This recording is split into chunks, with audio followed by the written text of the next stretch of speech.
They told us it's impossible, that the human body has a hard limit, a point of no return, somewhere around 100, maybe 110 years.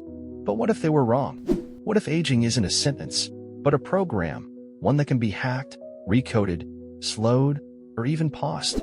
Right now, in secretive biotech labs, scientists are altering the genes of mice to make them biologically younger. Not just healthier, younger. Entire organs are being regenerated, damaged cells reversed, and in some cases, death postponed. And here's the shocking part. It's already being tested on humans. From telomeres in senescent cells to CRISPR, MTR inhibitors, and Yamanaka factors, the tools to slow aging aren't science fiction. They exist. The real question is, what happens when we push the human lifespan beyond 120? Hit like, subscribe, and let's go. Aging is something we've always accepted. Quietly, unquestioned. We're born, we grow, we age, and then, one day, the body fails. Cells stop repairing, organs wear down, the immune system weakens, and eventually, we fade. For centuries, this cycle was seen as natural, even sacred. But what if it's not? What if aging is not an unstoppable force, but a disease, a flaw in the system that can be treated, delayed, or even cured? Right now, around the world, researchers are unlocking the biological code of aging at a pace never seen before. In Silicon Valley, billionaires are funding age reversal startups. In Japan, scientists are restoring aged cells to a youthful state using Yamanaka factors, a discovery so revolutionary it borders on science fiction. In Boston and Beijing, clinical trials are testing drugs that extend the healthy lifespan of animals, and the results are raising eyebrows. Meanwhile, public interest is exploding. Aging isn't just a medical issue anymore. It's become a social, ethical, even philosophical question. If people start living to 120 or 150, what happens to society, to population, to identity? Who gets access to these treatments? And what are the consequences of trying to outsmart time itself? We're standing at the edge of a biological revolution, one that could redefine what it means to be human. And the most haunting part? The first person to live beyond 120 may already be alive today. It started with a question, whispered in academic circles, dismissed by most, yet impossible to ignore. What if aging isn't inevitable? In the early 1960s, biologist Leonard Hayflick discovered something no one expected, that human cells have a limit. They divide, again and again, but only up to a point, roughly 50 times. Then they stop. It was called the Hayflick limit, the biological countdown encoded in every one of us. This wasn't just decay, it was a program. And programs can be changed. Fast forward to the 1980s, scientists uncover telomeres, tiny caps at the ends of our chromosomes that shorten with every cell division. Like the ticking of a clock, each shortening a step closer to death. But then came a twist, the discovery of telomerase, an enzyme that could stop this process, or even reverse it. Suddenly, the impossible didn't seem so far away. Gene therapy, cellular reprogramming, biotech giants quietly investing billions into labs where aging wasn't treated, it was engineered. And now, we're approaching the edge. In 2016, researchers used Yamanaka factors to reprogram the cells of blind mice and restored their vision. More recently, Harvard scientists partially reversed aging in mice using gene therapy. But here's the part they don't talk about publicly. Some of these same tools, if misused, can lead to uncontrolled mutations, cancer, or worse. We're no longer just extending life. We're tampering with the foundation of biological time itself. And every breakthrough pulls us further into unknown territory, where the promise of immortality walks hand in hand with the threat of irreversible consequences. Right now, in clinics across the United States, middle-aged millionaires are paying tens of thousands of dollars for experimental gene therapy, hoping to reset their biological clocks. In Colombia, a controversial biotech company has already administered telomerase-based treatments to humans, outside FDA oversight. In California, a startup called Altos Labs, backed by billionaires like Jeff Bezos, is hiring Nobel Prize-winning scientists to decode the aging process and reverse it. This isn't fiction. It's happening. And behind the polished PR, the real story is far more disturbing. Studies show that genetically lengthening telomeres, once hailed as the key to youth, can also trigger uncontrollable cell growth, leading to aggressive cancers. In mice, certain age reversal therapies restored tissue function, but also caused fatal tumors. In China, rogue scientists have already crossed lines, editing the genes of human embryos to improve their resistance to disease. The result? Global outrage and irreversible genetic changes passed to future generations. The numbers are growing.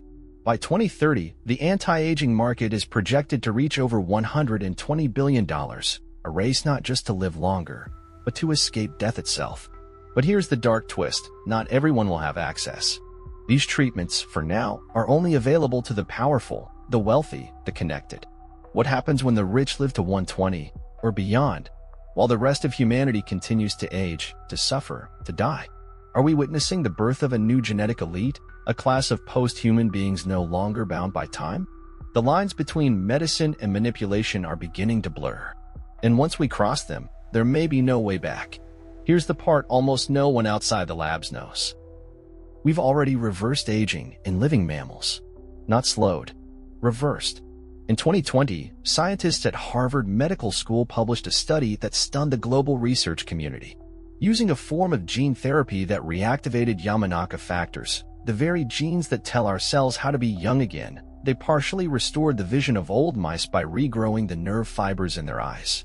These weren't supplements, not lifestyle changes. This was a molecular reset. Cells that were old became young again. The biological clock, ticking since birth, turned backward. And if that sounds like science fiction, it gets even stranger. Some researchers now believe we've misunderstood aging entirely. That it's not just wear and tear, but an epigenetic glitch. A loss of instructions, like a corrupted file. Which means aging could be reprogrammable. Imagine updating your body like software, wiping away the years, rebooting your cells. But here's the twist that no one talks about on stage. These same Yamanaka factors, if activated for too long, don't just reverse age, they erase identity. The cell forgets what it is. A muscle cell can turn into something else, even cancer. One wrong signal, and the body becomes a chaos of confused growth. We're standing at the edge of a scientific miracle or a biological disaster. And the deeper we go, the more fragile the line becomes. What if we can live to 120? The real question is, should we? Right now, in real time, we are witnessing the most aggressive push in human history to control aging, not just treat its symptoms, but decode its mechanisms, manipulate its pathways, and bend time at the cellular level. At the heart of this revolution are technologies that sound almost unreal. CRISPR, the gene editing tool that lets scientists cut and rewrite DNA with surgical precision, is already being used to target age-related mutations. In 2023, researchers successfully used CRISPR to eliminate senescent cells, the so-called zombie cells that stop dividing but refuse to die, poisoning their surroundings and accelerating tissue damage. In parallel, companies like Calico, backed by Google, and Altos Labs are pouring billions into age reversal studies, hiring teams of elite scientists to test mTOR inhibitors, cellular reprogramming, and stem cell regeneration. Blood plasma transfusions, once taboo, are now being tested for their rejuvenating effects. Even mitochondrial editing, the manipulation of the power centers inside our cells, is being explored to slow energy decline and increase lifespan. But these aren't distant dreams. These trials are happening now, some in humans, some in animals, with results that defy expectation. Mice treated with specific gene therapies have lived up to 30% longer, with fewer signs of aging. Some therapies, like rapamycin, have shown potential not just to extend life, but to preserve function, memory, strength, immunity. The question is no longer, can we influence aging? We can. The question now is, how far are we willing to go before we lose control of what it means to be alive? For every scientist racing to defeat aging, there's another warning us we're opening a door we may never be able to close. Some researchers believe aging is a vital mechanism, nature's way of resetting life, of preventing chaos. And when we tamper with it, we disrupt far more than time. One theory suggests that aging is linked to evolution itself, that by eliminating the old, nature ensures space for the new. Stop that process, and we may break the very rhythm of life. Others warn that the longer we live, the more likely we are to accumulate dangerous mutations, not fewer diseases, but new ones. Cancers that evolve past our current medicine. Neurological collapse. Or worse, cells so altered, so confused, They stop obeying the basic rules of biology. Already, in early trials, some subjects have developed autoimmune disorders. In one case, a patient receiving a telomerase-based therapy showed rapid tumor growth. But the danger isn't just in the body, it's in the mind. Imagine watching your children grow old while you remain the same. Imagine a world where the ultra-rich live 150 years and the rest, forgotten, continue to die at 70. What happens to love, to family, to purpose, when time becomes endless? Will life still have meaning when death is no longer certain? The truth is, every step toward immortality comes at a cost. And we're only just beginning to realize that the price may not be pain or illness, but the loss of what makes us human. At first, the results were celebrated. Lifespans stretched, diseases delayed, minds stayed sharp well into the hundreds. The first generation of enhanced humans, biologically 40 at age 90, became symbols of victory over nature. But the world wasn't ready. As life extended for the wealthy, inequality deepened. Retirement disappeared. Generations overlapped without end. Governments struggled to manage swelling populations of people who no longer died, but also no longer aged. Food systems strained. Water demand surged. And beneath the surface, something even darker began to form.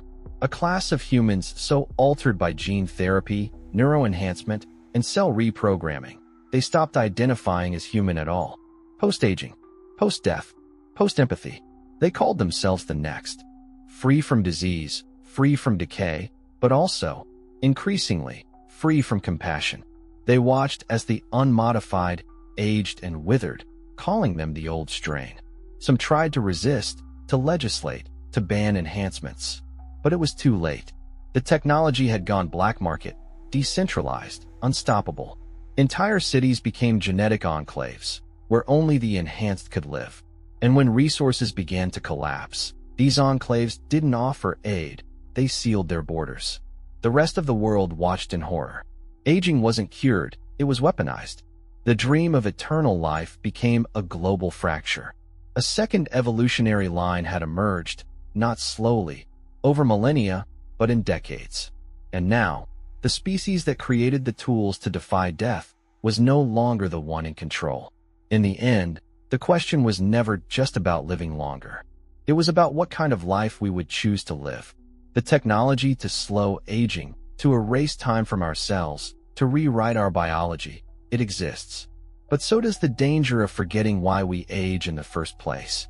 Aging gave our lives urgency, purpose, a reason to act, to love, to matter. Without it, time becomes infinite, and with it, meaning begins to slip away. Humanity now stands at a crossroad. One path leads to control, perfection, and the illusion of forever. The other, to fragility, mortality, and the profound beauty of limits. Some argue we must embrace evolution, transcend what we were, become something new. Others warn that to abandon aging is to abandon humanity itself. This is not just science anymore. It's a question of identity, of soul, of what defines us. We can extend life. We can enhance the body, sharpen the mind, even alter the code that shaped us. But should we? Should we rewrite nature's script or learn to read it more carefully? In the race to conquer death, we risk losing the very things that make life worth living. This isn't just a medical revolution, it's a moral one.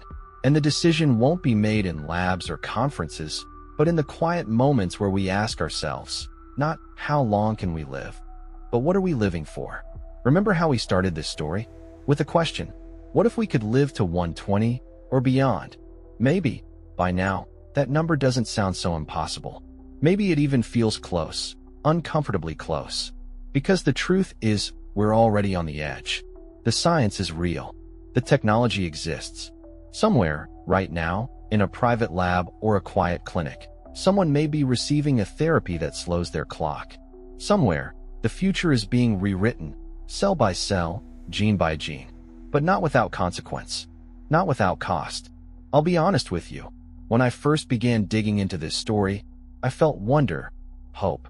But the deeper I went, the more I felt something else. A quiet fear. Not of death, but of what we might become if we lose it. If this power falls into the wrong hands. or even into our hands, without the wisdom to use it? What will we sacrifice in the name of time? And now, I have to ask you, not as a narrator, but as a human, would you take the treatment? Would you trade the natural rhythm of life for a longer version of something unknown? Think about it. You, watching this, what would it mean to outlive your friends, your family, your children? Share your thoughts in the comments. Because this isn't just science fiction, it's science. And one day, someone you know, maybe even you, will have to decide, do you want to live forever? And if you could, would you still feel alive?